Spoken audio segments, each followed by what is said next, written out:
warahmatullahi wabarakatuh. Selamat sore semuanya. Di sini kami akan memperkenalkan salah satu pengusaha sukses yang ada di Kota Gresik di bidang F&B, yaitu Warung Apung Rahmawati.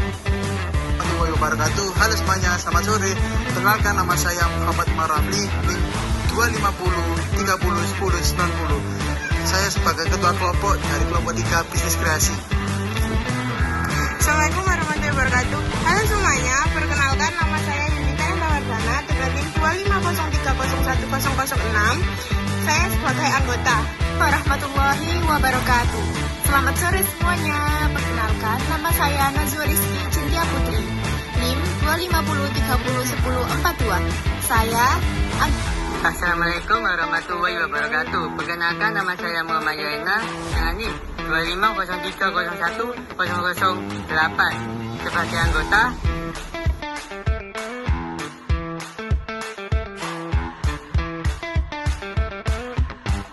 Hai halo, aku liatin ya beberapa fasilitas di sini. Mari kita bu.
Dan di sini juga ada oleh-oleh khas Gresik loh.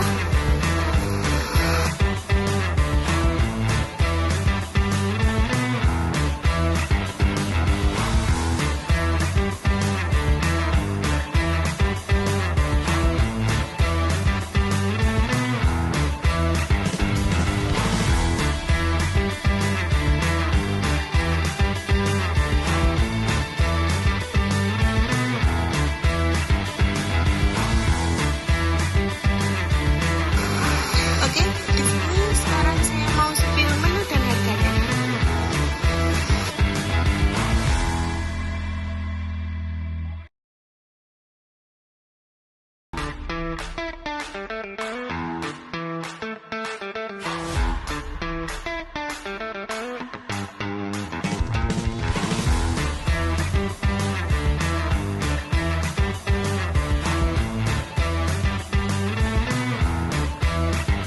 Di Warung Apung juga menyediakan berbagai promo di bulan ini.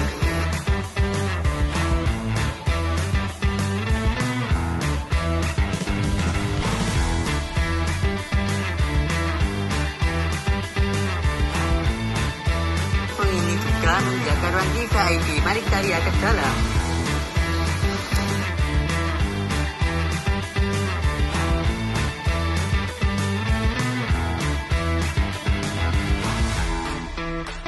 Di warung Apung ini menyediakan ballroom untuk pernikahan dan lainnya yang bisa disewakan. Oke, itu saya.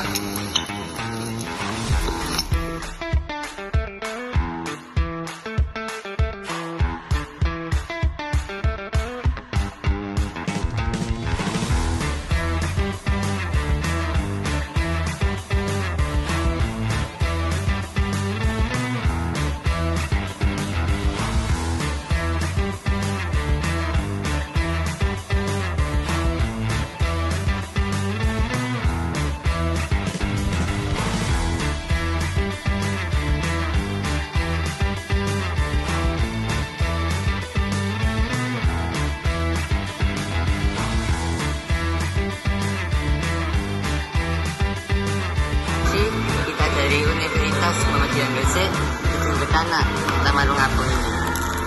Menurut Anda, bagaimana rasa makanan yang ada di warung apung ini?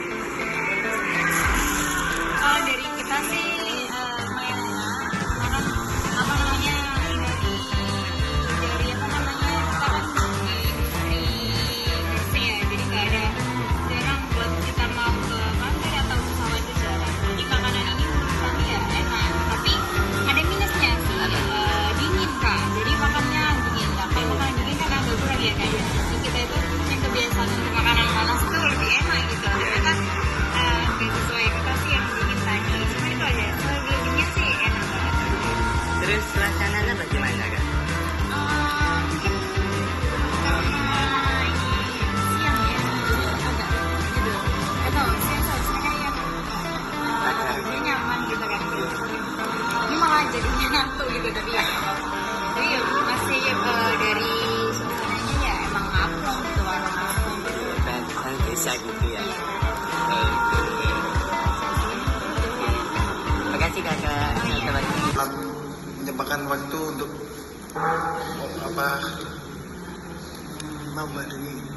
untuk bersedia wawancara bersama kami. Sebelumnya sama Umi siapa namanya?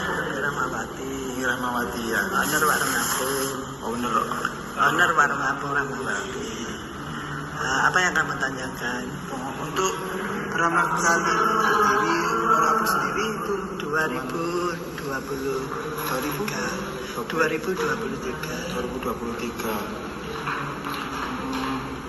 Pertama kali berdirinya itu langsung di sini atau Langsung dulu ada tanah sepeta kurang lebih 400 meter di sebelah rumah. Yang sekarang untuk rumah. Setelah berkembang kita pindah di sini. Setelah berjalan 5 tahun pindah di sini jadi 2007 kembali ke sini. Di sini lahannya kurang lebih 3.000 meter. Sudah milik pribadi. Untuk wirausaha, Umi ini adalah UMKM kecil. Tapi cita-citanya Umi kepingin membangun usaha sampai go internasional. Artinya UKM dulu berkembang baru go nasional. Kalau visi misi kita sebagai pengusaha ya harus kita mandiri, tapi kita harus berusaha keras supaya apa yang kita harapkan untuk go internasional itu bisa tercapai. Tentunya ya kerja keras, tidak mengenal lelah, tidak putus asa, dan selalu melihat keberhasilan orang lain sehingga kita terpancing atau terpenuhi apa yang kita harapkan. Kenapa? Kalau kita nggak punya contoh orang lain, kita nggak bisa memulai itu semua. Dengan seperti itu, yang visi misi itu saya bisa manfaat untuk orang lain, termasuk dengan adanya karyawan yang butuh pekerjaan itu bisa kita kasih membuka lapangan pekerjaan, memberi kesempatan kepada ibu-ibu kaum perempuan yang bisa diajak menjadi pengusaha itu harus ada karyawan itu membutuhkan Umi juga membutuhkan dia. Kita ajak mitra, karyawan kita ajak mitra, bukan sebagai karyawan. Sehingga hubungan kita antara mitra dengan owner itu selalu enak dan baik. Dan saya selalu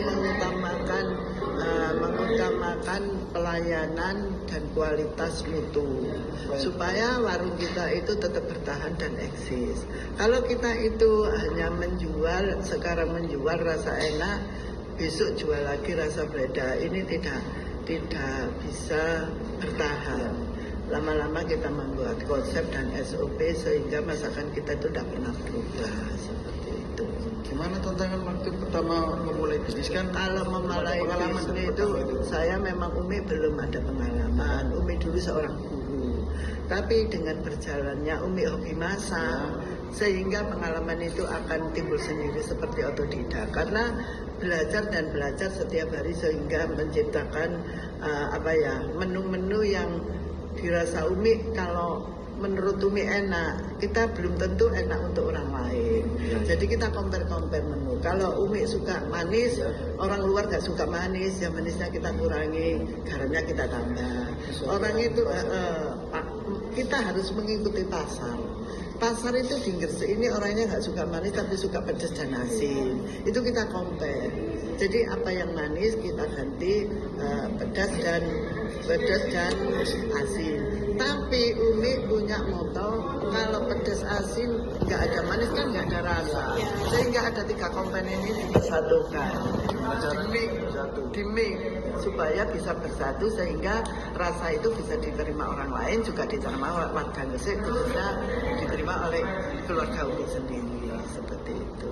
Khususnya bagi customer, karena customer kalau orang Gresik suka asin dan pedas belum tentu customer yang lain suka itu. Apalagi dari keluarga itu ya kita membela.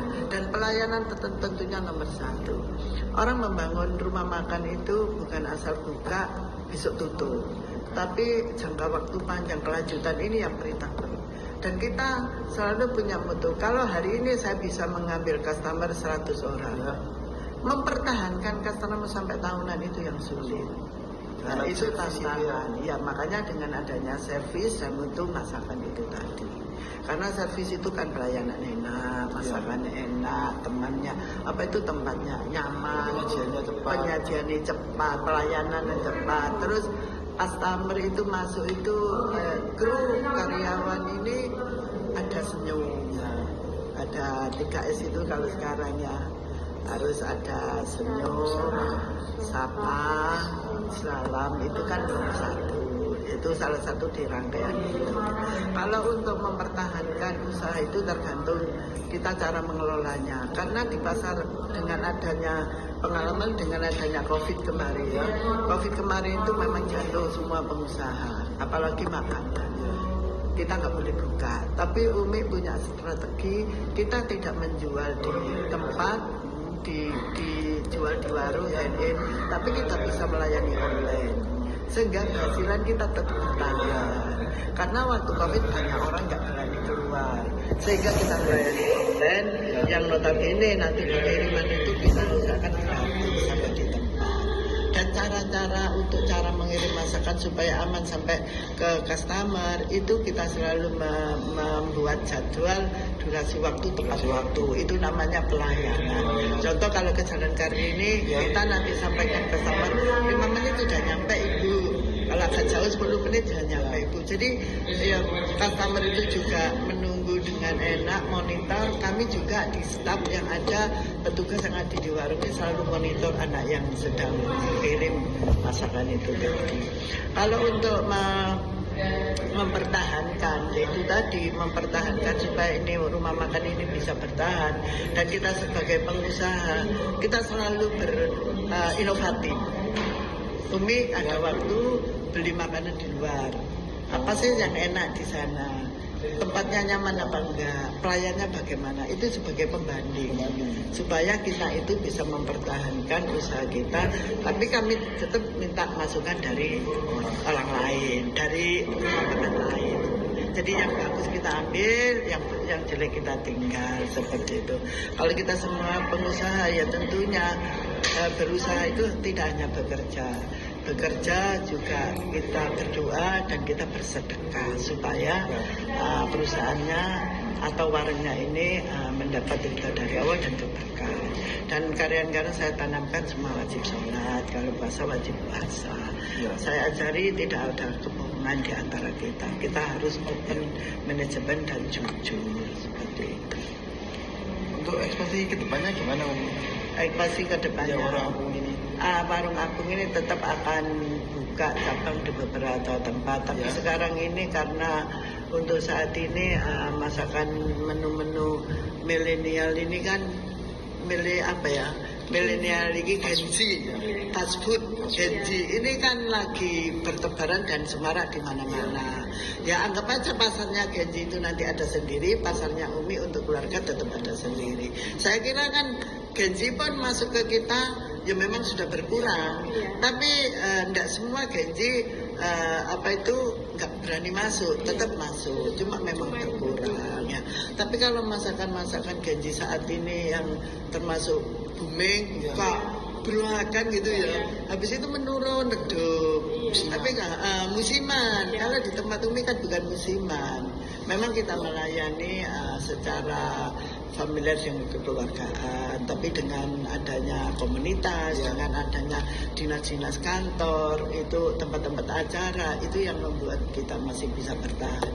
Ya tentunya untuk saat ini ya media, IG, TikTok, itu semua kita tekankan kepada manajemen, kepada semua marketing yang ada di Warung Apung, wajib membuat itu setiap hari. Ya harus ada konten-konten itu, karena untuk saat ini marketing hanya jalan saja itu cuma 20%. Tapi kalau TikTok, IG, Facebook semua itu dijalankan, terutama yang TikTok ini bisa 60%. 60%. Sampai 60%. Dengan seperti itu kita harus siap dikritik, siap dikasih masukan, tapi kita harus komitmen. Kalau ada masukan ya kita terima dengan baik, terima kasih kritikannya. Kalau kita ingin maju kan harus dikritik. Kalau kita nggak dikritik itu nggak bisa maju, itu saja. Bagi kamu kalau kawula muda Gen Z harus peluang dan lebih banyak belajar tentang itu. Karena kalau pengusaha sekarang anak muda-muda Gen Z ini kan hitungan itu teori aja, tapi secara praktek itu kurang. Artinya padahal di ilmu manajemen pengusaha itu harusnya balance. Kalau nggak balance ya prakteknya yang banyak, teorinya diperkecil. Itu karena teori itu tidak ada catatan, tapi hanya catatan nggak ada ilmunya. Tapi kalau praktek ada praktek itu kan kita kerja langsung. Nah, ada praktek itu ada kerjanya, tapi catatannya mengikuti catatan yang ada. Ya kembali lagi kita memegang jalan dari antara praktek di lapangan dan marketing di media dan teori ya, harus sama-sama harus balance. Karena kamu menjadi pengusaha kalau kan harus punya satu tujuan. Apa sih yang kamu inginkan usaha ini? Kafe jual minuman, apa rumah makan tradisional, apa membuat UMKM seperti membuat ikan, membuat manik-manik, kan banyak macam-macam UMKM itu. Itu kamu harus punya ilmunya itu. Contoh kalau kamu membuat produk tas, buat apa, ya harusnya jangan seperti yang saat ini ada. Buat inspirasi yang belum ada, yang baru, sehingga orang itu akan tertarik. Oh sekarang ada seperti ini, itu saja. Untuk kalau inspirasi yang baru menurut saya kalau Gen Z itu adanya Happy Meal. Happy Meal itu di mana-mana kayak Medi, tapi itu kalau kamu produkmu bagus itu bisa bertahan. Tapi produkmu kalau nggak bagus hanya musiman, kembali lagi. Karena sekarang orang kan minta yang praktis toh, beli langsung dimakan tanpa menunggu lama seperti itu. Tapi itu kalau produkmu bagus, ya boleh kayak McD itu kan memang produknya sudah berkualitas, sudah secara kelas internasional sudah tingkatnya. Nah kalau kamu membuat sesuatu produk, contoh ayam crispy, ayam apa, kamu kan belum punya brand. Kamu harus membangun brand dulu. Di Warung Apung itu kan yang kuatkan brandnya. Biarpun ada rumah makan di mana-mana, tapi kalau mindsetnya Warung Apung ayam bakar, orang pasti lari ke sini. Terdasar di dunia. Iya, slogan itu kan ikonnya. Jadi orang itu kepingin ayam bakar warung, ya harus ke Warung Apung. Di dunia kan seperti itu. Itu saja sih. Mudah-mudahan apa yang disampaikan Umi ini nanti narasinya bisa kamu tambahi, bisa kamu kurangi, atau bisa kamu make. Yang penting kamu sudah Umi memberikan sesuatu, bisa kamu kembangkan sendiri. Umi nggak ada waktu. Untuk omset sebulannya berapa Umi? Kalau omset itu, mohon maaf ya, sebetulnya Umi nggak mau menceritakan karena ini hubungan dengan pajak. Itu kita nggak, nanti ya nggak usah dimasukkan itu. Yang jelas ya cukup lah. Kalau kita masih bertahan berarti omset kita kan ya cukup, itu aja ya. Apa yang dan ada sesuatu itu yang perlu ada yang bisa dibuka, ada yang penting kita kan nggak mencuri pajak bulanan, penting kita bayar gitu loh ya, itu aja. Nah, sekarang udah tahu kan tentang warung apung ini? Berdirinya sejak kapan, visi misinya? Pak cerita